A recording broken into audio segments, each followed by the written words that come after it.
गांव की सरहद पर एक टूटा फूटा घर खड़ा था, ऊपर से पूरी तरह छप्पर से ढका हुआ, जिसकी घास और फूस अब आधी सड़ चुकी थी। दिन के उजाले में भी वो घर वीरान और अजीब लगता था, लेकिन रात का अंधेरा उसके रहस्य को और गहरा कर देता। दूर से देखने पर लगता जैसे वो घर किसी अनदेखी आंख से राहगीरों को घूर रहा हो। गांव के लोग उस घर को छप्पर वाला घर कहकर बुलाते थे, लेकिन उस घर का असली नाम किसी को याद नहीं था। बस इतना मालूम था कि बहुत साल पहले वहां एक परिवार रहा करता था। 2 बुढ़े पति पत्नी और उनके साथ उनके बेटे और बहुएं खेत बाड़ी का काम करके वे गुजारा करते थे। लेकिन एक रात अचानक पूरा परिवार गायब हो गया। ना उनकी लाशें मिली, ना कहीं जाते हुए किसी ने देखा। बस खेत खाली रह गया और घर धीरे धीरे बर्बाद होने लगा। उसके बाद से उस घर को लेकर तरह तरह की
उसने अगले दिन गांव वालों को सब बताया, लेकिन किसी ने उस पर भरोसा नहीं किया। सबने कहा रात का वहम था। लेकिन धीरे धीरे और लोग भी वैसी ही बातें कहने लगे।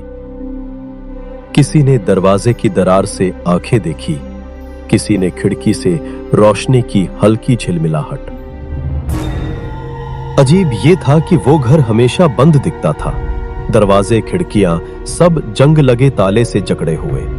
गांव में अफवाह थी कि अगर कोई उस घर के दरवाजे पर दस्तक देता है तो अंदर से आहट जरूर आती है, जैसे कोई अंदर मौजूद हो, लेकिन दरवाजा कभी खुलता नहीं।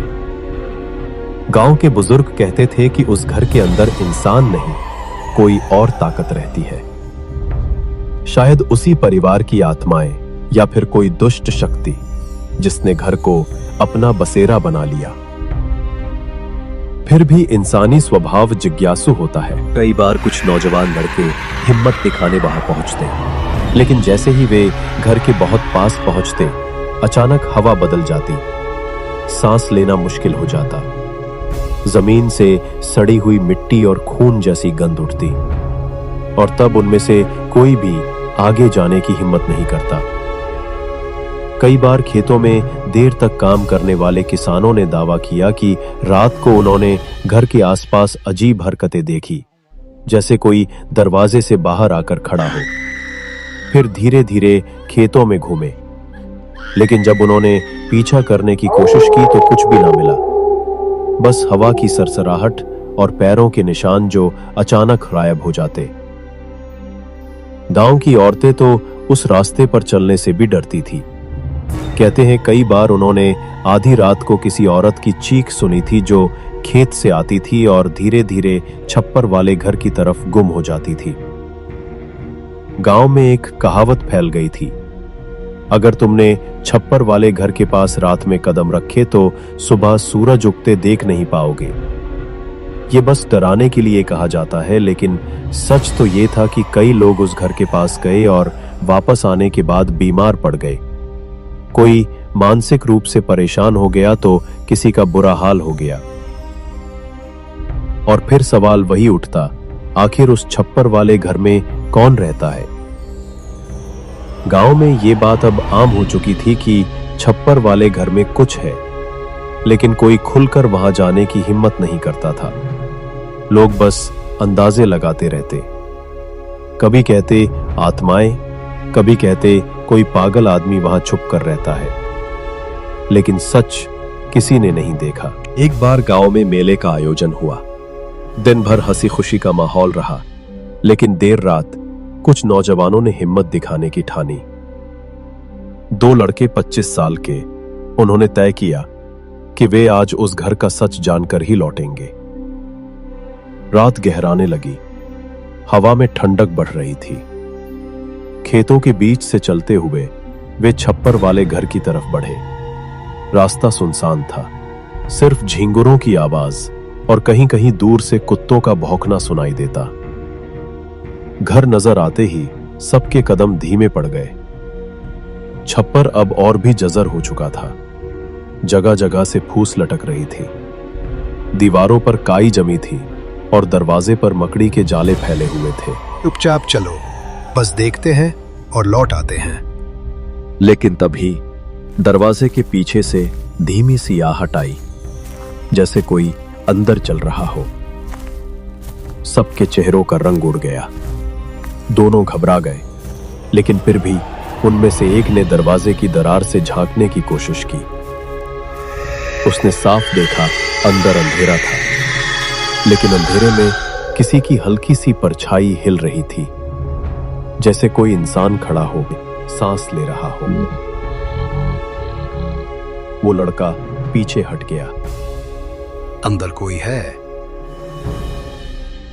दोनों लड़के डर के मारे चीख उठे और दौड़कर भाग निकले। वे बिना पीछे देखे गांव लौटे और किसी से इस घटना का जिक्र नहीं किया। लेकिन गांव में अफवाह फैल गई। लोग कहने लगे कि घर में कोई है जो सिर्फ रात में जिंदा हो उठता है। दिन बीतते गए, लेकिन घर का रहस्य और गहरा हो गया। कई बार किसान रात में खेतों में पानी देते समय महसूस करते कि कोई उनके पीछे चल रहा है, लेकिन जब वे पलटते तो वहां कोई नहीं होता। एक और घटना ने गांव को और दहला दिया। एक बूढ़ा किसान राम सहाय देर रात घर लौट रहा था। जब वो छप्पर वाले घर के पास पहुंचा तो उसने देखा कि दरवाजा थोड़ा खुला हुआ है। उसने सोचा कि शायद हवा से खुला होगा, लेकिन तभी अंदर से किसी बच्चे की हंसी गूंजी। राम सहाय के पैर जमीन में धंस गए। उसने हिम्मत करके दरवाजे की तरफ देखा और वहां एक छोटे बच्चे की परछाई खड़ी थी। राम सहाय उस रात के बाद बीमार पड़ गया, बिस्तर से उठ नहीं पाया और कुछ ही दिनों में उसकी मौत हो गई। मरने से पहले उसने सिर्फ यही कहा था, उस घर में इंसान नहीं, शैतान रहता है। गांव में अब डर और बढ़ लगा। कोई उस रास्ते से गुजरना भी पसंद नहीं करता। बच्चे तो दिन में भी उस घर के सामने खेलने से डरते।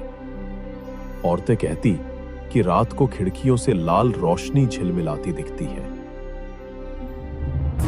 एक बार गांव के स्कूल मास्टर, जो पढ़े लिखे और समझदार माने जाते थे, उन्होंने इस बात को अंधविश्वास कहकर नकार दिया। वे बोले कि सब लोगों का डर है, हकीकत कुछ नहीं, मैं खुद जाकर देखूंगा। एक शाम मास्टर अकेले ही छप्पर वाले घर की तरफ निकल पड़े। उनके हाथ में लाल अटैन थी। खेतों से गुजरते हुए वे घर तक पहुंचे। चारों तरफ सन्नाटा था। जब वे दरवाजे पर पहुंचे तो उन्होंने जोर से आवाज दी, कौन है अंदर? कोई जवाब नहीं आया। उन्होंने दरवाजे को धक्का दिया।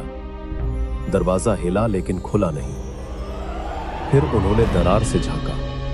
अंदर अंधेरा ही अंधेरा था, लेकिन अचानक उनकी आंखें किसी पर टिक गईं। वहां कमरे के बीचों बीच एक औरत बैठी थी। उसका चेहरा झुका हुआ था, बाल बिखरे हुए, और जैसे ही मास्टर ने ध्यान से देखा, वो औरत ने सिर उठाने लगी। मास्टर का दिल धक से रह गया। उसका चेहरा इंसानी नहीं था। आंखें गहरी खोपड़ी जैसी खाली और मुंह खून से सना हुआ। मास्टर चीखते हुए पीछे हटे और भाग खड़े हुए। वे गांव लौटे और बुरी तरह कांप रहे थे। उन्होंने सबको बताया कि घर के अंदर वाकई कोई है, लेकिन वो इंसान नहीं। गांव के लोगों का डर अब हकीकत में बदल चुका था। कोई भी उस घर का नाम तक लेने से डरने लगा। गांव में अब उस घर की चर्चा खुलेआम होने लगी थी। लोग खेतों में काम करने से भी कतराने लगे थे, क्योंकि घर उसी रास्ते पर पड़ता था।